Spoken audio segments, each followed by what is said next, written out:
Every conversation can and will elevate you. It's where real talk meets real growth. Welcome back to Level Up. I'm your host, Hakeem. Today is a special one. I'm joined by Iggy Fisher, Vice President of Club Quarter Hotels. Iggy has spent over a decade helping drive membership growth, business development, customer solutions, and sales excellence across key regions in the US. What I really like about this conversation, and it's really close to my heart, we're not going to just only talk about hotels. We're going to talk about how to build strong client relationships, how to sell value beyond price, how to lead sales teams, how the business travel is changing, especially in a world where AI is shaping everything. Iggy, welcome to the show. Thanks, Hakeem. Pleasure to join. I'm really, really happy to have you in the show. We've been in contact for a while, but nice to have a conversation, live conversations together. Likewise. Nice. Let's jump directly to it. You have built more than a decade leadership experience within Club Quarter Hotels. What first pulled you in hospitality, and how did your journey evolve to sales? Yeah, call it happenstance, but it definitely wasn't planned. So I moved to United States with my parents and my younger brother from former Yugoslavia as a refugee, Bosnia to be more specific. And when I graduated high school, I enrolled into college at New England Tech in Providence, Rhode Island. We're actually right outside of Providence, a town called Warwick, Rhode Island. And the neighboring school was Johnson & Wales, which is one of the biggest hospitality schools in the country. So within the first few months, I became pretty close to some students in Johnson & Wales who told me about all these exciting jobs that they were doing. They were, bartending, maintenance technicians, front desk, banquets. Meanwhile, I got a job at an architectural firm and I was getting coffee and working in the mailroom for people. So that wasn't exciting at all. So, they talked me into it very quickly to go and do this interview for a front desk associate position at the Sheraton Providence Airport Hotel. So I had my first interview with the director of front office. I got the job in the first interview under one condition, which was I had to cut my hair. I had just finished high school. I was a lead singer of a band, and I was very much into rock and roll. And one of the conditions was the hair's got to go. Remember, these were the days when our industry was very polished. You couldn't have a facial hair. All the men had the same haircut. Everybody wore kind of a black suit, right?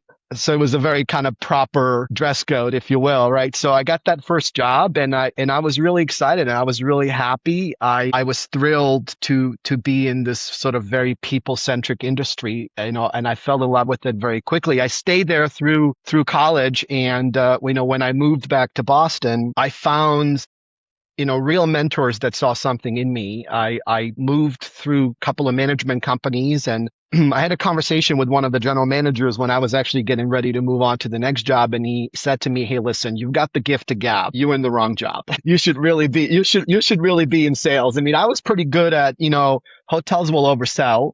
And so you have to walk guests. I worked at an airport hotel where we always had distressed passengers. And, I was able to make people happy pretty quickly, give a breakfast away, maybe give them some cocktails at the bar. I really didn't give the farm away too much. I could really connect with people. And so they talked me into getting into sales, and I eventually found my way to Club Quarters. And in this organization, I've had the pleasure, and I've been very fortunate to have had such great mentors that really taught me how to awake that sort of, confidence that I always had in me and how to sort of tap into my people skills. And one of the best pieces of advice I was ever given was to ask questions. Questions do amazing things. When you ask questions, it opens up. I agree. It opens up conversations in a totally different way. And so it allowed me to really, be my natural self. I don't think I was ever going to be an architect or interior designer. I haven't touched AutoCAD probably in 18 years, but I love this industry, and it's a great industry if you love people. And, I've had the pleasure to work with some great people and develop a really great career. Wow, that's really inspiring. Would you say that was the turning point, or did you found, because you were in front office, of course, similar, I would say, because you talk to a lot of clients and deal with a lot of problems, but did you find a moment, or was there a moment that you said, okay, now sales this is where I'm going, I love it?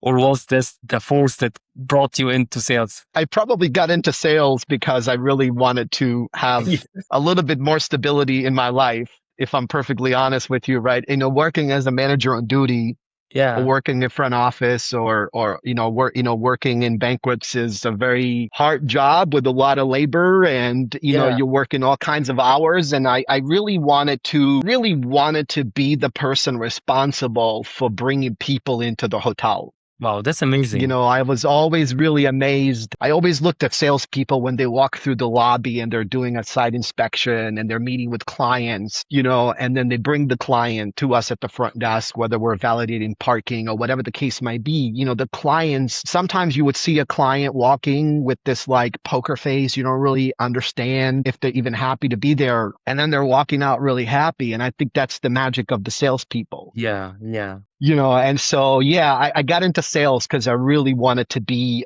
I guess, part of the covenant, the cult, Yeah. whatever you want to call it, and I really And wanted to, I really wanted to be part of that sort of big picture, right? I loved front office. I loved operations. I think it gave me a certain edge as a sales leader and as a seller to understand capabilities of operations. absolutely.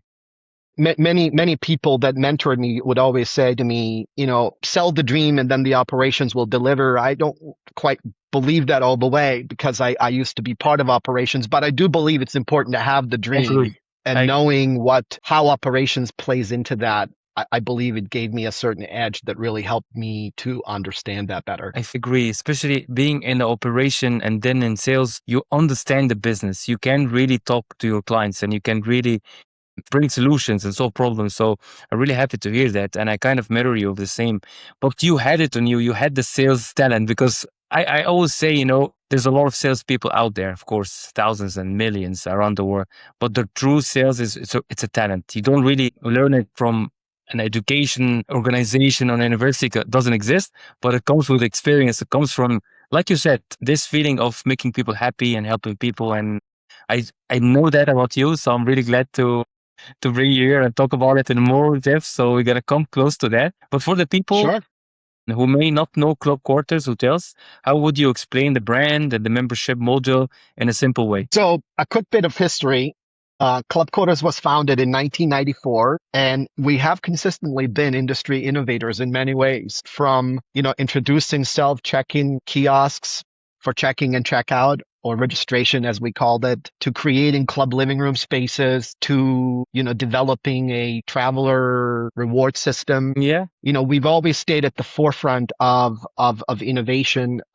Initially we started off with hotels in major US cities, and later on we expanded into London, which really propelled us into serving business travel in major hubs that are both business and, cultural hubs. And today we've definitely broadened our audiences for sure to include both business travelers as well as what we call urban explorers. And, we've recently introduced many lifestyle elements to our hotels. For example, at our newly renovated hotels in London, we have really cool spaces. We launched a new coffee shop concept called The Counter, which serves gourmet coffees and Nice. cocktails and those sorts of things. And it's really enabled us to connect our guests with the best of our cities and the best that our hotels can offer them. And as far as the membership model is concerned, it's actually very simple. An organization becomes a member of Club Quarters to gain access to exclusive room rates, which provide them cost savings on their travel program. And the member guests, their travelers, enjoy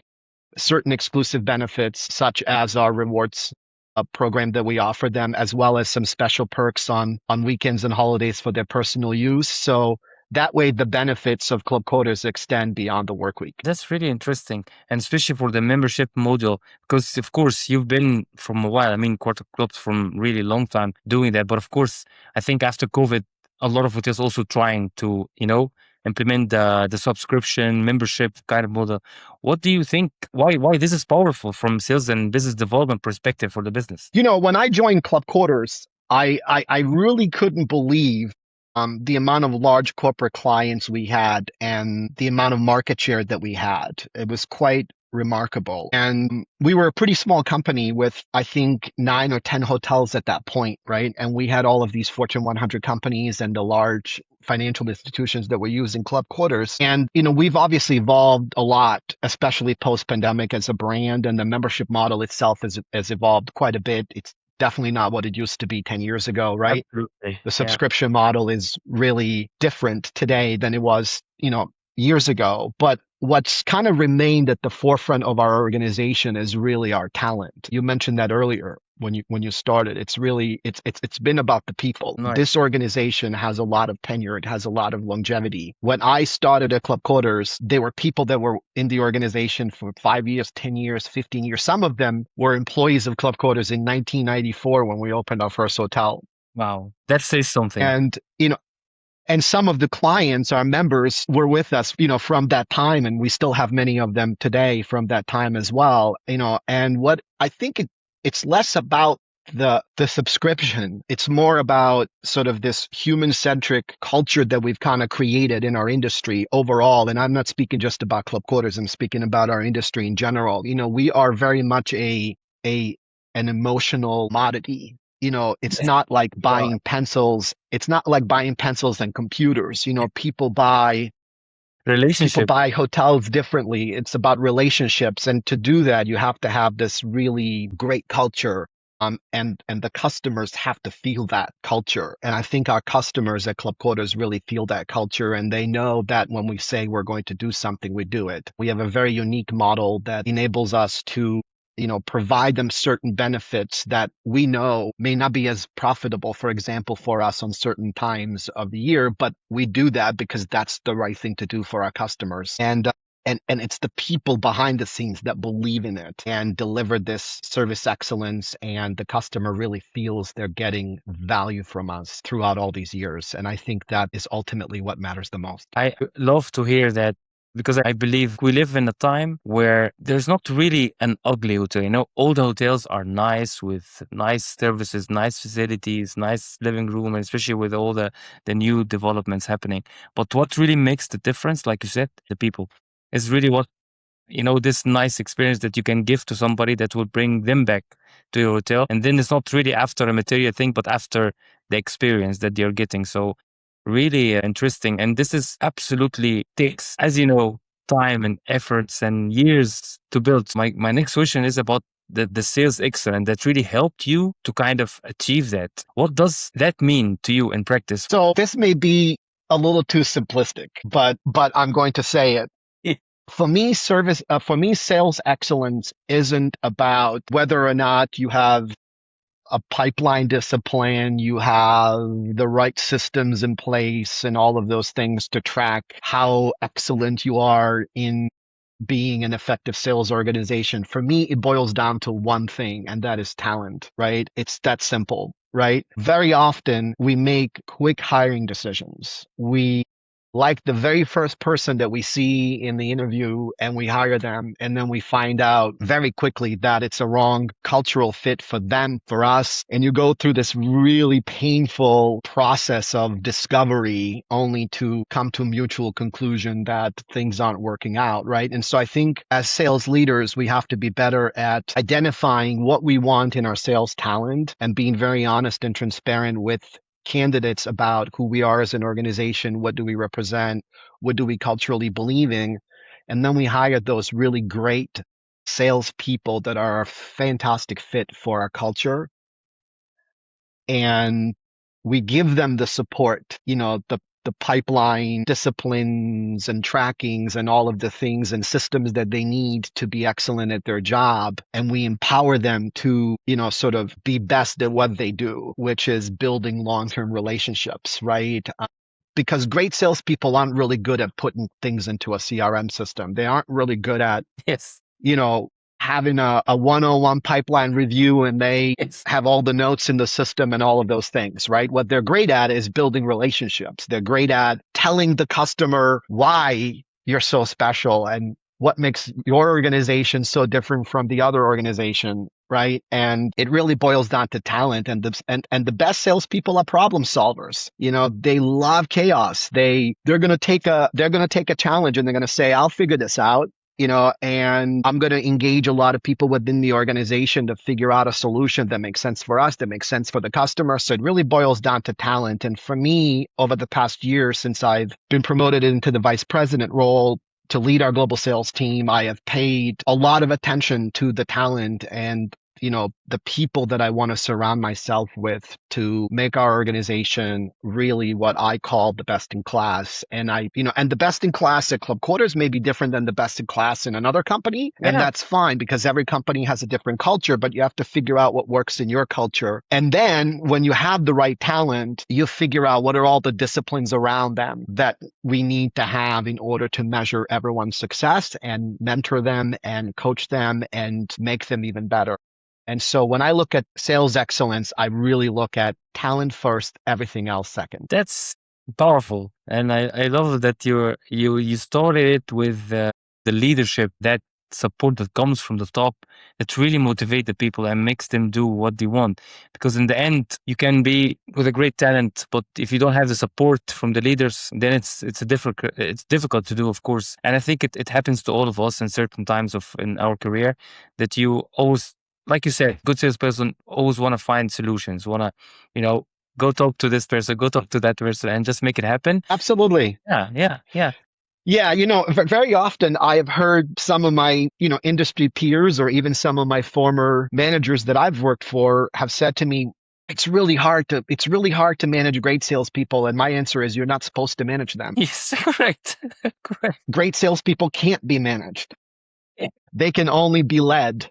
It's the only way to have a successful sales team is you're providing them the guidance, you're giving them the tools, and then you let them thrive in their natural environment, which is to be a competitive sales organization. They want to be ambitious. They want to have ambitious goals. They want to be challenged. They want to be in a room with you and challenge you. And you have to understand that that's just something that comes with the territory. And once you figure that out, you really can turn your sales organization into something special. I agree. And it starts with a trust. Like once I have this trust in the team and the team trusts me, when I build that trust by myself, delivering and bringing the business in and all doing this, the fights or the challenges become much easier because he's going to do his thing, but the business will come, So that's, I think, like you said, also there are, since people can be really managed and they can really go all the ways. Like I also believe that the freedom and the accountability and the trust that you give, that's kind of the secret ingredients that really help them to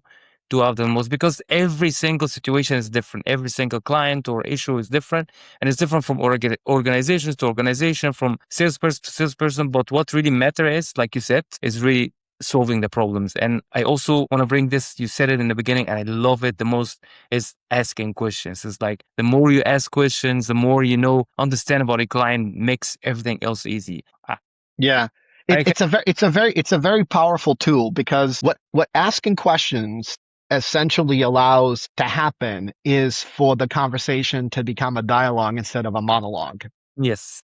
Right. And it's a very hard thing to do. It's a very hard thing to ask for a lot of people, myself included. We're all very passionate about what we do. We wear the emotions on our sleeve, as people say, right? You can kind of feel it, right? And we want to tell our story, but asking questions is powerful. And then listening is another tool that's hard to do. And that's probably the one thing that I am invested in the most throughout all my career. I haven't perfected it, and I don't think I probably ever will, because it's a hard thing to do, is to listen, right? But it's an important attribute to improve. My children very often tell me that I'm not listening. Can you listen to me just a little bit more? And it's important, right? Because when you're listening and you're asking questions, it becomes a dialogue. And you may identify if you are speaking with a customer and you are selling a solution rather than a room rate.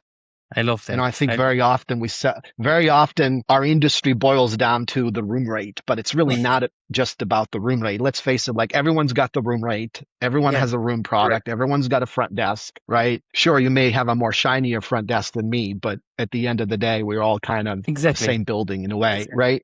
So the selling process needs to become more consultative rather than transactional. right? And to do that, the two aspects that are crucial is really asking questions and listening. And I don't think anyone will ever perfect those skills, right? But I think, being better than yesterday about those skills is really, really crucial, and kind of chasing the better self tomorrow. I think I may be quoting Matthew McConaughey right now, actually, I love but I think that was in his acceptance speech for an Oscar. I need to chase my better self tomorrow. But so it's about really improving yourself every day and turning that monologue into a dialogue, and that's accomplished through questions and listening, really. I think being in sales is one of the, I think, in my opinion, one of the few parts of the business, of any business actually, that actually lets you or give you the chance to see yourself developing. Because of course, you have a lot of sales calls you do over the years, you learn.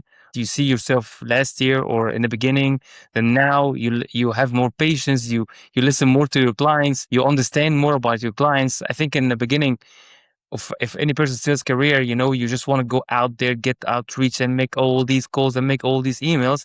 But then you kind of transitions to, you want to understand about your client. You want to understand if actually they need your business first before you actually go and sell it.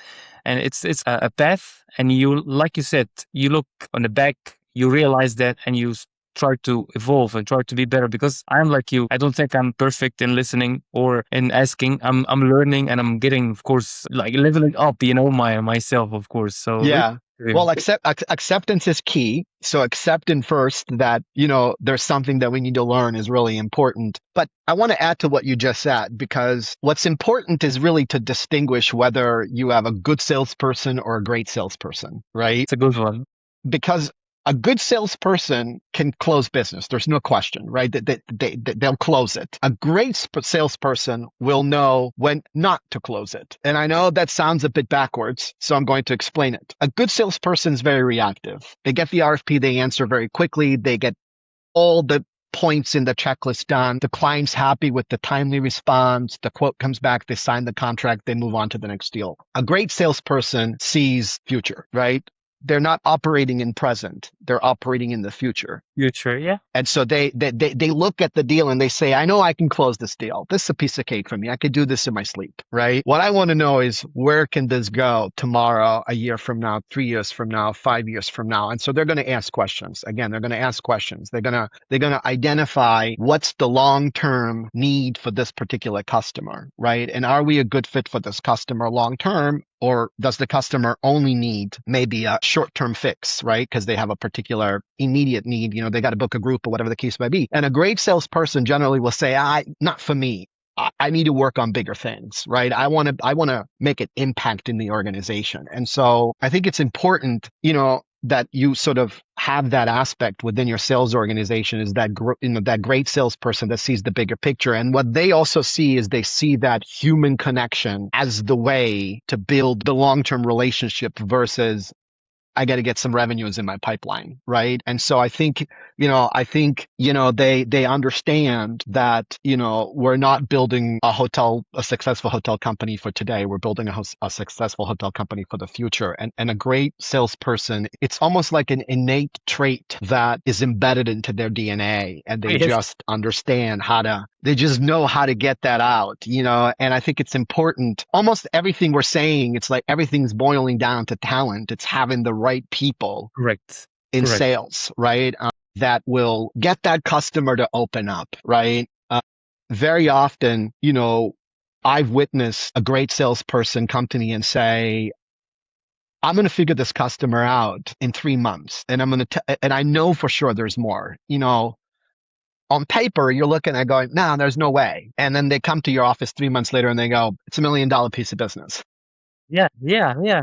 Right? Because they see the big picture. And I think that's extremely important. And so again, it's that human connection, because they're able to just build that human connection, and they're able to build that trust, and they're able to sort of build that confidence that the customer says, you know what, I did call you because I only need 10 rooms today, but let me tell you about my larger business needs and how you can fit within my organization and what I need in the future. Absolutely. I'm really happy to hear that you also wanted to distinguish a bit between the good and the great, because like you said, you don't get also this early of your sales career, whatever, and you get it by the time, and you learn, and you want to ask a question, you want to see the bigger picture, you want the long term. And for me, very similar to what you said. The human connection is the secret ingredient. When you have this built as a base, then everything else become easy. When you have this trust with your clients, when you have this conversation, then you understand, about the bigger picture and you get. So thank you for sharing. Really inspiring. And I cannot miss the AI and technology.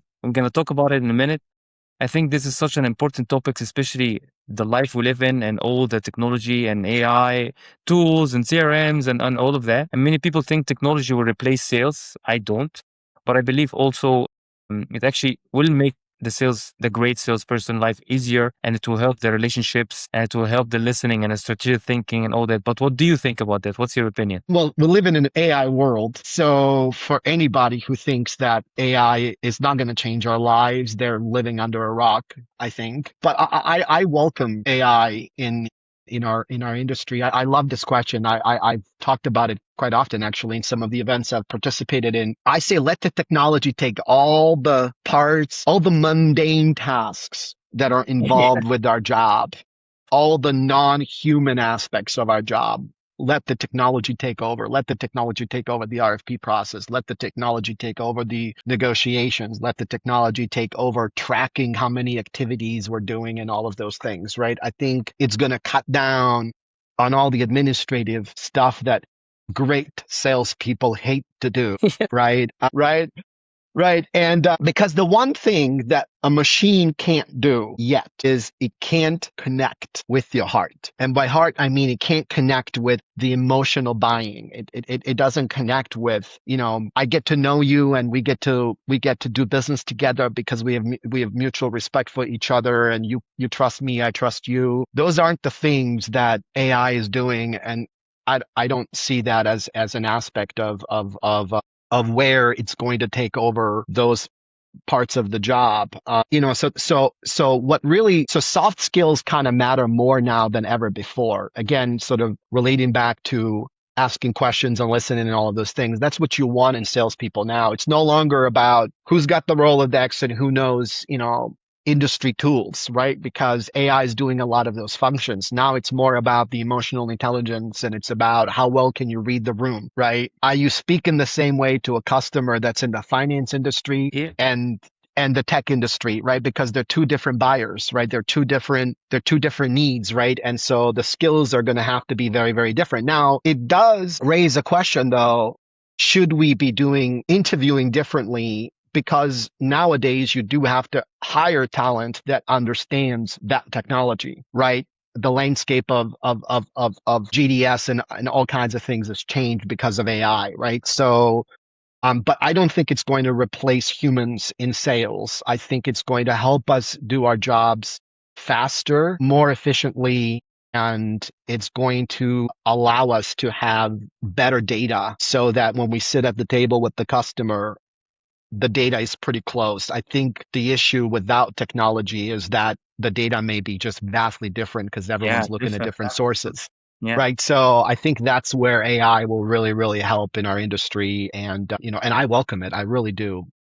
It will make us better. That's really good to hear. And especially with the technology and AI changing also our jobs in sales, of course, and the way not only collecting data, but really organizing the data. I think this is definitely something that AI can really, really help and save all these times when it comes to admin, because of course, I know, the great salespeople hate admin work. So definitely that's what I also think AI really will play a big role. I don't really see it yet clear how it's going to look like in the next couple of years when it comes to let's say prospecting, managing accounts, all of that. And of course it's happened already today, but it's not so clear of how can you have like a full structure of how to use AI for sales. That's not yet clear, and I think it's our role right now in the industry is kind of building and shaping that as well along the way. Yeah, I'll give you one example. We are using a particular tool that has AI built into it for prospecting purposes. So we're able to, for example, load a seller's territory into the tool. right? And we can load our existing customer database and we can say exclude these customers and find new customers in the same industries and verticals. And AI can do that.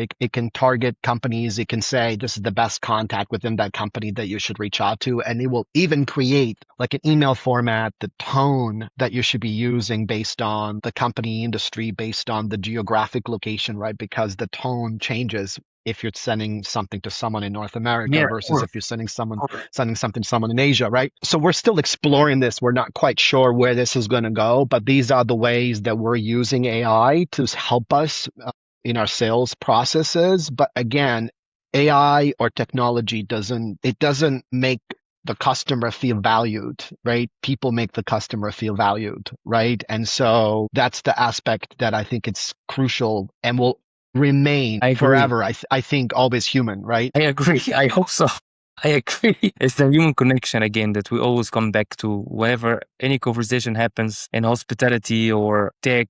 It all comes to the human connection. I believe like you, and I hope that stay the same, that it's not going to be replaceable with AI and technology. Hopefully it will stay around. Nice. I want to move a little bit to the future.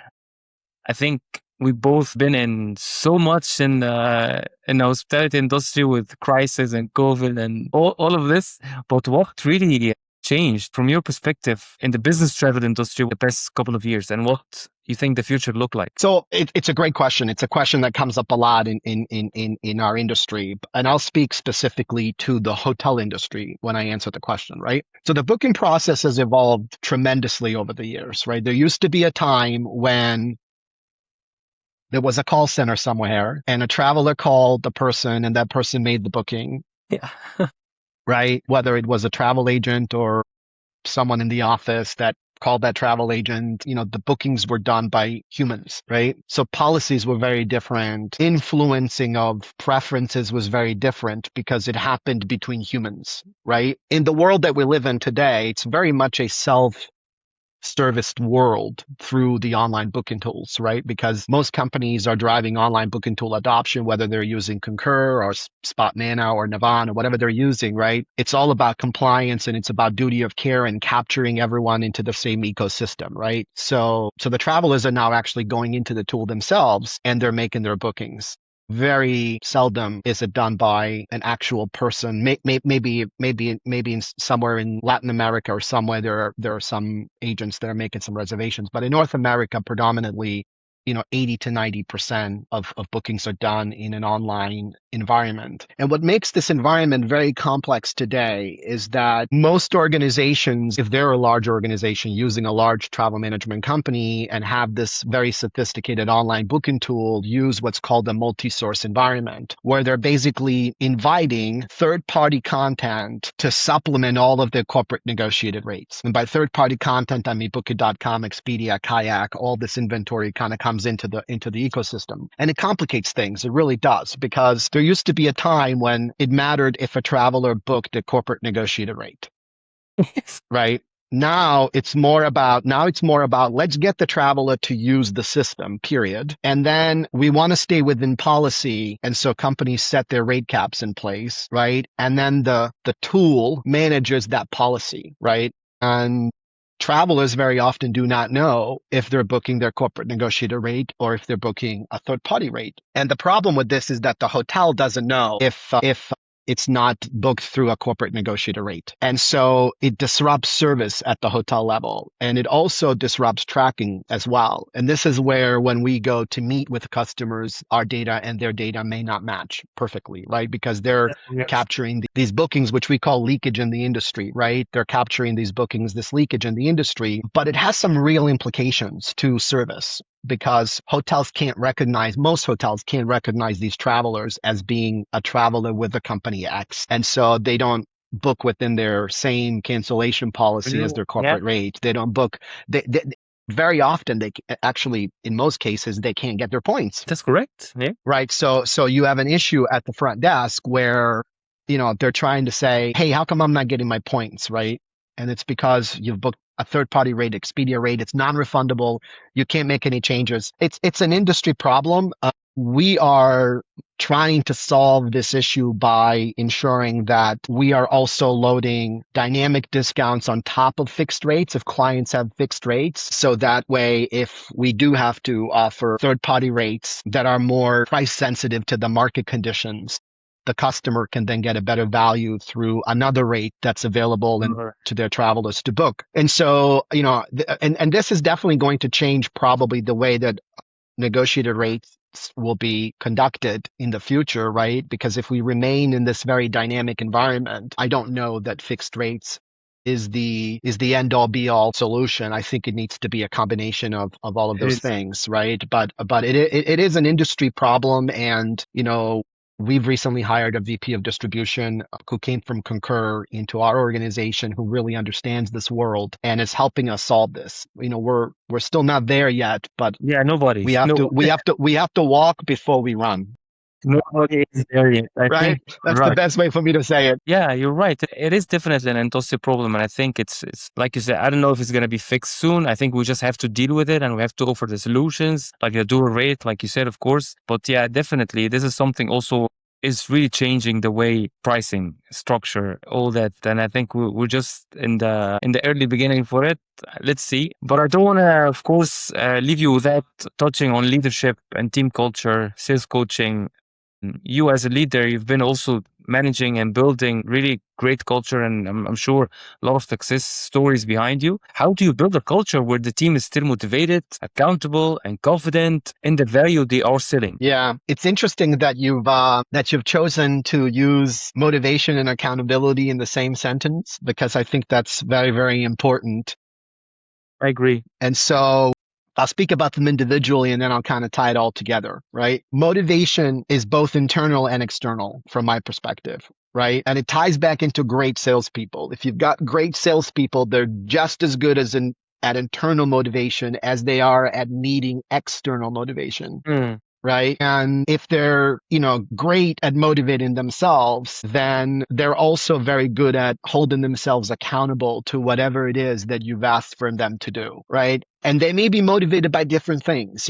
Someone on your team may be motivated by more money. Someone may be motivated by a promotion. Someone may be motivated by, I need extra days to go on some big vacation I've dreamed of. Or someone may be motivated by, I need to go and do yoga at 8 a.m. in the morning, and you have to be flexible with all of those things, right? But these great salespeople, what they're really good at is they're really good at doing this, tapping themselves on the shoulder, right?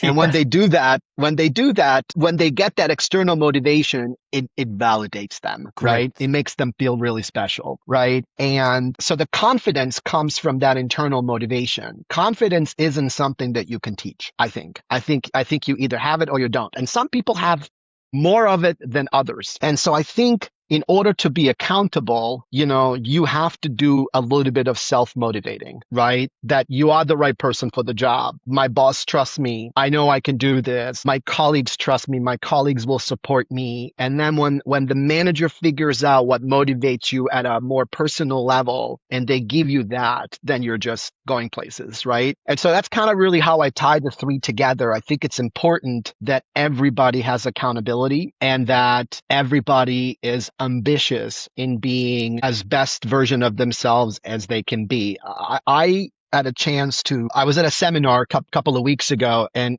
someone, a leader not from our industry, was saying that he's having a really hard time with his management, understanding that the goals are not realistic. And I looked at him and I said, "Can I challenge you?" And he said, "Of course. What would you say?" And I said, "The goals aren't supposed to be realistic. The goals are supposed to be ambitious."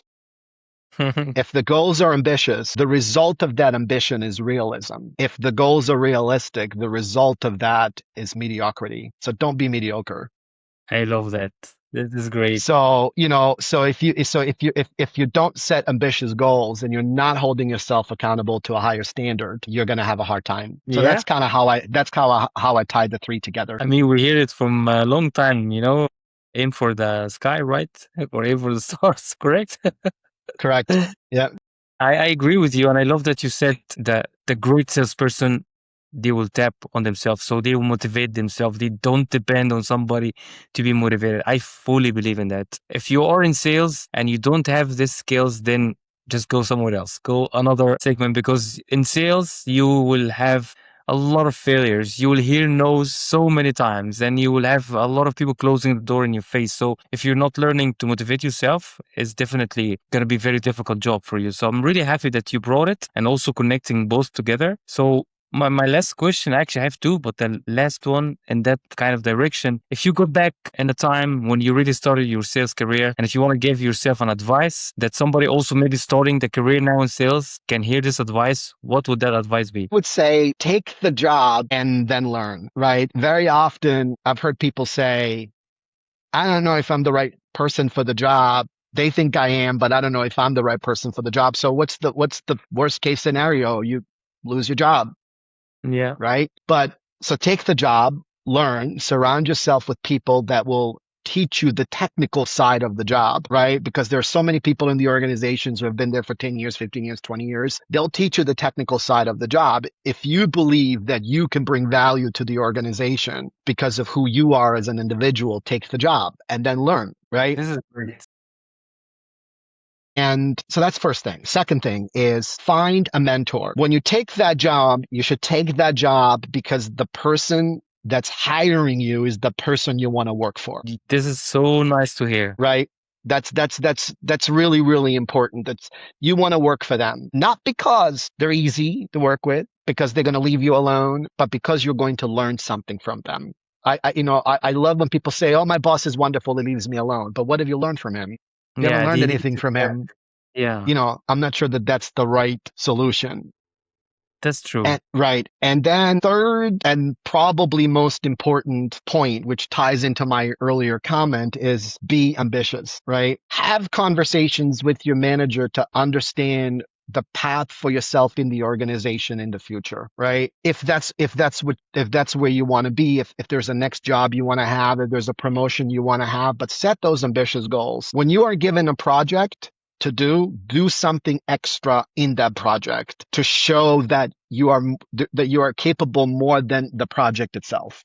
Love that. I love that. And I think those three things are, I don't know if it's a magical potion to success, but I've certainly tried to apply them in my life. And I believe those that I have asked to do the same and be the best version of themselves, be a failure. I mean, I don't know the exact quote, but I think there was maybe a YouTube video of Michael Jordan being interviewed by someone. And the person said to him, how does it feel to be a, 5-time, 6-time champion? I'm not great at basketball, so this is probably a terrible quote. But the moral of the story is he said, everybody talks about my championships, but nobody talks about thousands of games. Yes, correct. That were terrible, right? And it's that failure that develops you and motivates you and teaches you things. And great salespeople are defined by failure. They are not defined by their success. Absolutely. Loving these tips and advices. I did experience the three of them, and I agree with you. And especially when it comes to like do the extra, do a little bit of more, like exceed always your job tasks, because that also helps the organization to see you maybe ready for the next role, or hungry to go further. And especially in sales, you need to be like that. So thank you so much for the great tips. The show is about leveling up. I did level up with you today, so absolutely thank you for the opportunity. But the last piece of the show is, I want to ask you, what does level up means to you? I think at this point in my life, leveling up for me is refusing to coast, refusing to just be realistic, to be content, to be comfortable, to be, people say to me, well, you've been in club quarters for 20 years, so you are pretty comfortable. I go, yeah, but I've had a lot of change in this organization that I've had to endure, and people around me have had to endure, and all of those things. So I'm not sure that that's comfortable. Change is never comfortable. Change is inevitable. Suffering is optional. And so, refusing to coast is probably me leveling up. And me leveling up means it's less about me. It's less about my goals. It's less about my successes and revenues I've closed because I've done all of that. I know I can do it. It's about surrounding myself with the best in class sales talent, seeing them thrive, leading them, making sure that they have all the tools and resources to be successful, and then just seeing them achieve success that I could have never achieved or dreamed of achieving. And this may sound cliche, but I'm going to let them be my scoreboard going forward. That's not cliche. It's absolutely true. And I believe in that. And I know you for a fact. And I know that this is true. I think it's not enough. I think we need another podcast. But it was really nice, Iggy, to have you. Thank you for the great tips and advice and the conversations and the insights. I enjoyed it. And I really appreciate you coming to the show. It was really nice. Thank you for the opportunity. I really appreciate it. And our next conversation will hopefully be in person in Europe. Yes, let's have a deal. Let's have a deal. When you come next time here, we have to. Okay, absolutely. Great seeing you again. Thank you, Iggy. Thanks. Every conversation can and will elevate you. It's where real talk meets real growth.